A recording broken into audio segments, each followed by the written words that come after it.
Cockroach Janata party అనేది ఒక online ఉద్యమంగా స్టార్ట్ అయింది. ఎంత ఉధృతమైంది, ఆ ఉధృతికి కేంద్ర విద్యాశాఖ మంత్రే వెనక్కి తగ్గాల్సి వచ్చింది. రాజీనామా చేయాల్సి వచ్చింది. కేంద్రమే వెనక్కి తగ్గాల్సి వచ్చింది.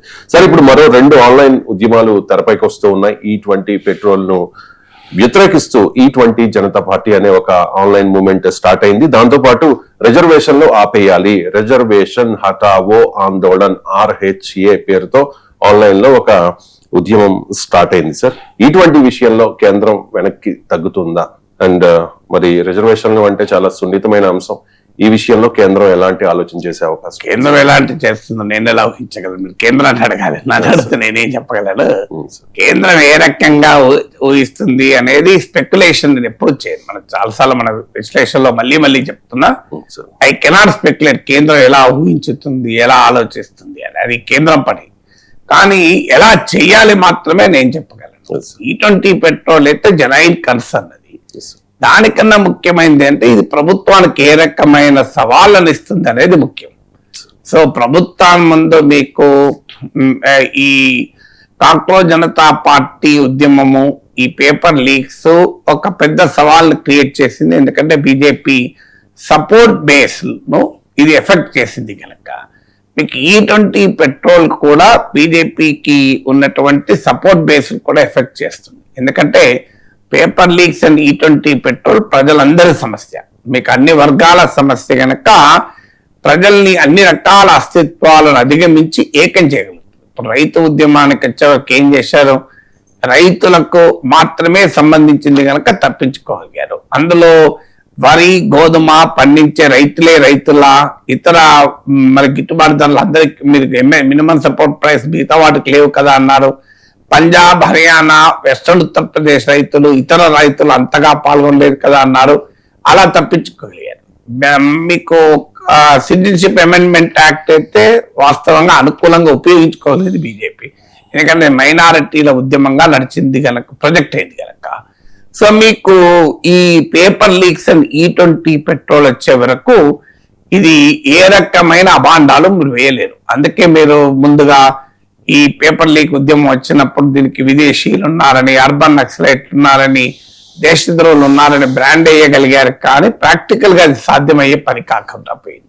అందువల్ల దిగిరాక తప్పలేదు.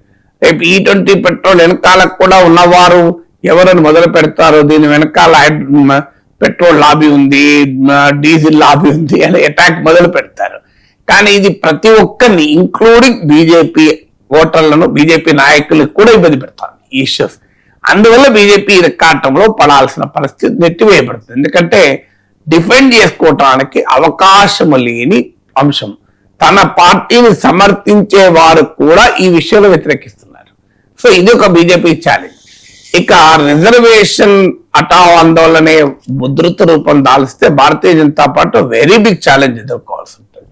ఎందుకంటే ఇప్పటికే బీజేపీ పైన విమర్శ, RSS పైన ప్రత్యర్థులు చేసే విమర్శ ఏంటంటే వీరు రిజర్వేషన్లకు వ్యతిరేకము, వీరు పైకి చెప్పినా వారు అంతర్గతంగా రిజర్వేషన్లకు వ్యతిరేకము అనేటువంటి ఒక వాదన ఇప్పటికే ప్రత్యర్థులు బలంగా జనాలకు తీసుకెళ్లగలిగారు.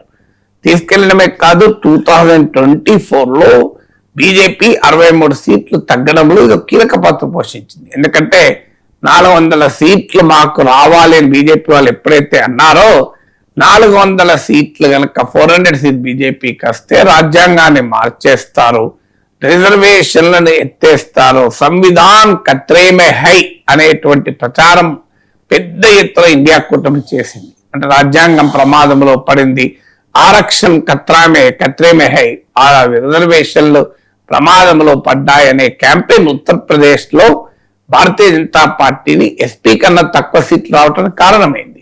పెద్ద ఎత్తున ప్రజల్లో వ్యతిరేకత, అణగారిన కులాల్లో వ్యతిరేకతను ఎదుర్కోవాల్సి వచ్చింది.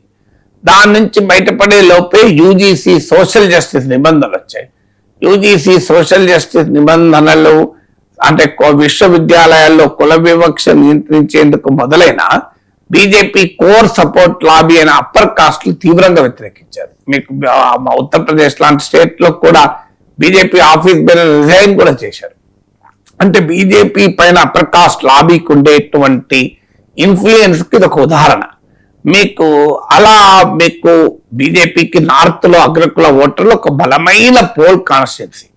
సో ఆ కాన్స్టిట్యున్సీని కాపాడుకోవడానికి రిజర్వేషన్లకు వ్యతిరేకము అనే ఒక ఇండికేషన్ ఏమైనా వెళ్ళారనుకోండి, ఇతర సామాజిక వర్గాలన్నీ దూరం అవుతాయి. ఎందుకంటే బీజేపీ మండల్ పాలిటిక్స్ తో అప్పర్ కాస్ట్ అట్రాక్ట్ చేసినట్లే మండల్ను రీవిజిట్ చేసి, అంటే non Yadav OBCs, non dominant OBCs, non dominant Dalits, most backward cost తో సోషల్ ఇంజనీరింగ్ చేయగలిగింది. సో ఆ వర్గాల నుంచి మద్దతు పోయే ప్రమాదం ఉంటుంది. అందువల్ల సమాజంని నిట్టనిలువున డివైడ్ చేయగలిగే ఇష్యూ కనుక మీకు పేపర్ లీక్స్ తోమో E20 పెట్రోమో సమాజంలో అన్ని వర్గాలను యునైట్ చేసిన ఇష్యూ ఒక రకంగా ఛాలెంజెస్ అయితే, ముఖ్యంగా హిందూ సొసైటీని డివైడ్ చేసేటువంటి ఇష్యూ కనుక బీజేపీ ఒక సీరియస్ ఛాలెంజ్ ను ఎదుర్కోక తప్పదు. అందువల్ల ఈ అంశం ఇంకా ఉధృత రూపం దాలిస్తే ఏ రకమైన స్టాండ్ తీసుకుంటుంది అని. అయితే ఇదేం కొత్త ఉద్యమాలు కాదు. భారతదేశంలో రిజర్వేషన్ వ్యతిరేక ఉద్యమాలు, రిజర్వేషన్ అనుకూల ఉద్యమాలు చాలా ఏళ్ళు జరిగాయి, చాలా సార్లు జరిగాయి. ఎంత మేరకు ఇది ఆన్లైన్ ప్రజెన్స్ నుంచి ఆఫ్లైన్ ప్రభావం చూపుతుందో తెలియదు, కానీ డెఫినెట్ గా కీలకమైన యూపీ ఎలక్షన్స్ ముందు బీజేపీకి అతిపెద్ద ఛాలెంజ్ గా మాత్రం పరిణమిస్తుంది ఉధృత రూపం దాలిస్తే.